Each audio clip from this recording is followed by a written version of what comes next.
Ah ben c'est tout simplement parce que les salariés de la CMVFD subissent, le mot subissent est très faible, un gel des salaires depuis 15 ans. Alors tenez bien votre micro parce que quand je dis 15 ans, je ne sais pas si vous vous rendez compte de ce que ça veut dire.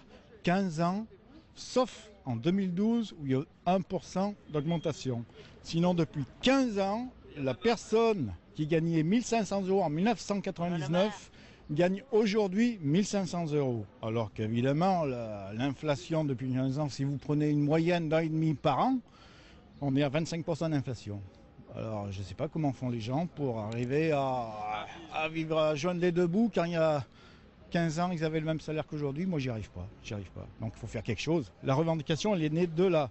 70 euros, ça pourrait paraître important au regard des réclamations de salaire aujourd'hui, ça fait 4%.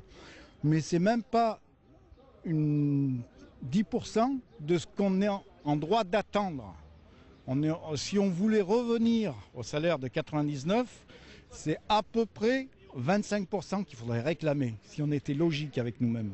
On est plus que raisonnable, on demande 4%.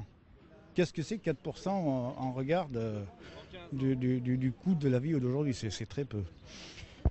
Parallèlement à ça, je voudrais dénoncer un comportement du Conseil général par rapport à cette grève. C'est-à-dire qu'aujourd'hui, la CMVFD travaille sur deux tableaux. Elle a un secteur transaltitude, où c'est plutôt un travail, on va dire entre guillemets, privatisé, parce qu'on gagne sur la billetterie directement.